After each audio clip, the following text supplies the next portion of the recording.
Hacking की कला में कुशलता हासिल करने के लिए जोखिम लेना और सीमाओं को धक्का देना आवश्यक है। यह आपको साइबर सुरक्षा के नए आयामों में ले जाएगा। यूआरएल को समझना और उसे अपने फायदे के लिए इस्तेमाल करना एक महत्वपूर्ण कौशल है। यह आपको वेबसाइट की संरचना का ज्ञान प्रदान करता है, जिससे आप छिपी हुई जानकारी हासिल कर सकते हैं। वेबसाइट्स पर संवेदनशील जानकारी की सुरक्षा की कमी अक्सर अनदेखी की जाती है। यह स्थिति सुरक्षा स्कैनर द्वारा भी पकड़ में नहीं आती, जिससे खतरा और बढ़ जाता है। वीडियो में छात्रों द्वारा वेबसाइट हैक करने की चुनौती का सामना किया जा रहा है।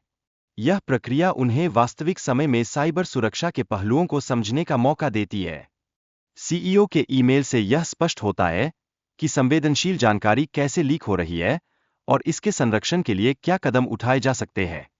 यह जानकारी सुरक्षा में सुधार के लिए है। एक अन्य चुनौती में छात्रों को यह जानने की आवश्यकता है कि ऑपरेशन स्टील कुकीज एक असली गुप्त परियोजना है, जो अनजाने में उन्हें पता चल जाती है। यह खोज महत्वपूर्ण है। वैध और अवैध संसाधनों के बीच अंतर पहचानना जानकारियों के लीक होने का कारण बनता है, जैसे 404 और 401 त्रुटियां। यह सुरक्षा के लिए गंभीर खतरा उत्पन्न करती है। संवेदनशील जानकारी जैसे क्रेडिट कार्ड और व्यक्तिगत पहचान को सुरक्षित रखना अत्यंत आवश्यक है, अन्यथा कानूनी परेशानियां उत्पन्न हो सकती है। बग बाउंटी कार्यक्रमों में व्यक्तिगत डेटा तक पहुंचने का महत्व समझना जरूरी है, ताकि किसी और की निजी जानकारी उजागर न हो। यह सुरक्षा के लिहाज से एक महत्वपूर्ण क्राइटेरिया है। फॉर्म के इनपुट्स का निरीक्षण करके हम छिपे हुए डेटा को देख सकते हैं। यह प्रक्रिया अनुबंधों के मूल्य में बदलाव लाने का अवसर प्रदान करती है। HTTP विधियों का उपयोग करते हुए हम डेटा को अपडेट कर सकते हैं। यह तकनीक डिजिटल बातचीत में एक महत्वपूर्ण भूमिका निभाती है। हैकरों द्वारा प्रशासनिक खातों की जानकारी प्राप्त करने के लिए API की सुरक्षा को बाईपास करना आवश्यक है। इस प्रक्रिया में हमें विभिन्न तकनीकों का प्रयोग करना होता है।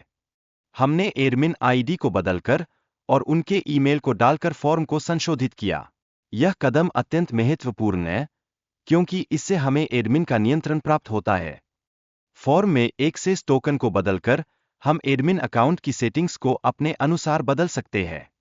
यह प्रक्रिया हमें सिस्टम में अधिक अधिकार देती है। इसके बाद हम एडमिन अकाउंट को सफलतापूर्वक डिलीट करने की चुनौती का सामना करते हैं। यह दर्शाता है कि हम सिस्टम में कितनी गहराई से प्रवेश कर सकते हैं। बैकग्राउंड रिक्वेस्ट्स की मदद से वेबसाइटों में छुपी हुई कमजोरियों का पता लगाया जा सकता है। यह सुरक्षा में सुधार के नए अवसरों का संकेत देता है। गिफ्ट कार्ड्स के हैक होने की प्रक्रिया को समझने के लिए हमें बैकग्राउंड डेटा का विश्लेषण करना होता है।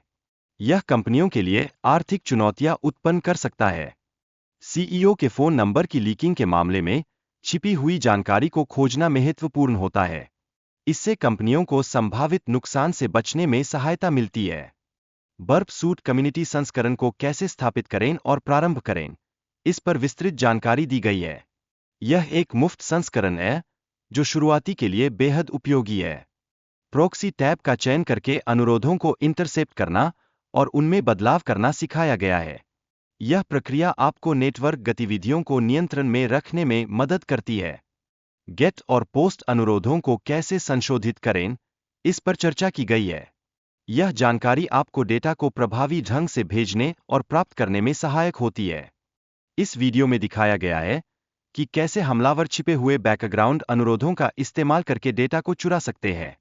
यह तकनीक वेबसाइटों की सुरक्षा को खतरे में डाल सकती है। डेवलपर्स को यह समझना चाहिए कि जावास्क्रिप्ट कोर पर भरोसा करना सुरक्षित नहीं है, क्योंकि यह डेटा की वैधता की जांच करता है। इससे हमलावरों को नुकसान पहुंचाने का अवसर मिलता है। वीडियो में एक चुनौती को हल करने का उदाहरण दिया गया है, जिसमें एक उत्पाद को $0 में चुराने की कोशिश की गई है। यह सुरक्षा उपायों को कैसे बाईपास किया जा सकता है, को दर्शाता है। डेवलपर की निजी सामग्री तक पहुंचने के लिए हमें विशेष URL और पासवर्ड का उपयोग करना पड़ा। यह तकनीकी प्रक्रिया सीखने के लिए अनिवार्य है।